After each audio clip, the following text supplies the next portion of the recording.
Hi there, queers and comrades. It is Jason Wyman, aka Queerly Complex, and it is Monday, which means that it is time for another Jason Reads. Today, I am going to be reading from Ailton Krenak's Ancestral Future. This book was published in 2024. I just recently got it. I'm more than 2/3 of the way through it, and I absolutely am in love with this. It is giving me a lot of perspective for this particular moment in time. Before I dive into that, I just want to give a shout out this week. Tomorrow night from 5:30 to about 8 o'clock at 465 Collective, we are going to be doing a mutual aid drive because we have our mutual aid table that is going to be outside on Thursday from 5:30 to 7:30. We give away free food, clothes, toiletries, and other goods. If you would like to contribute to our efforts, please stop by 465 South Van Ness tomorrow night between 5:30 and 8. We're looking for socks, underwear, clothes, blankets, tents, tarps, toiletries, things of that nature. Please come through and drop it off. From 7 to 9 p.m., we will also be having Astro Club at 465 Collective tomorrow night with Ian the Astrologer. Come and check that out. And then on Thursday, we have Thursdays are for queers and comrades like we do every single Thursday. This time we have Queer Art Club, we have our mutual aid table, and we have Solidarity Club in the lounge. Check everything out at queerlycomplex.com. And now for a little bit of reading. I'm going to be reading from the chapter Cartographies for After the End. Going back, we could say that in the beginning there was the leaf. Other narratives will say that in the beginning there was the word. Yet others will create very different landscapes, and that is wonderful.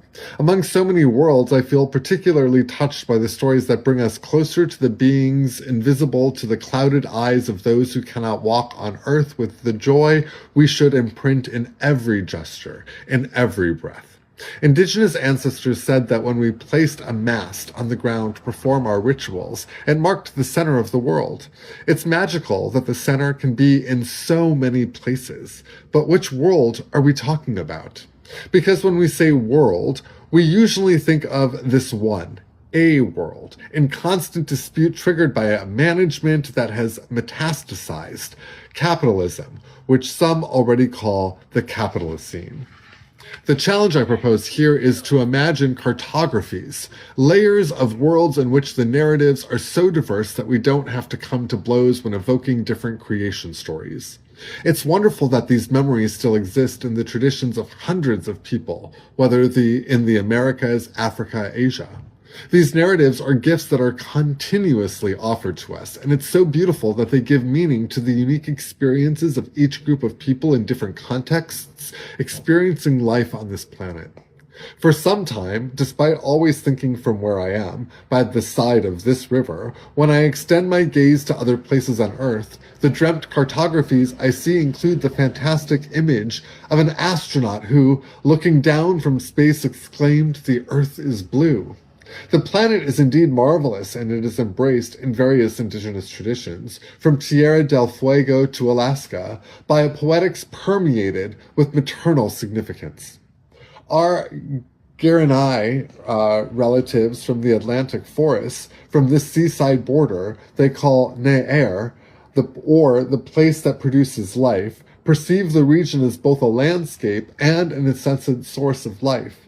The first time these dear relatives share their narrative of world creation with me, I learned that two primordial twins had to bend the Sierra do Omar and create that footheel so that the big water, the sea, would not flow onto the continent.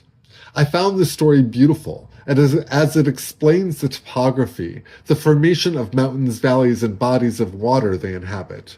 The fact is that the Guarani, like the Kaikaras of the region, are squeezed into small plots, reduced to islands from which they bravely resist real estate speculation, the occupation of their territories, and the violence that devastates this place their spirits see, and their words translate through an effective cartography.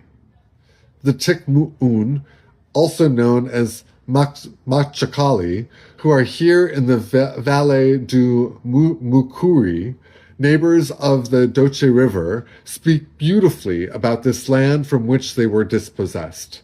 Unlike other peoples native to this area who had one or another reservation established by the government, The Machakali spent the 17th, 18th, and 19th centuries without a place to rest their heads.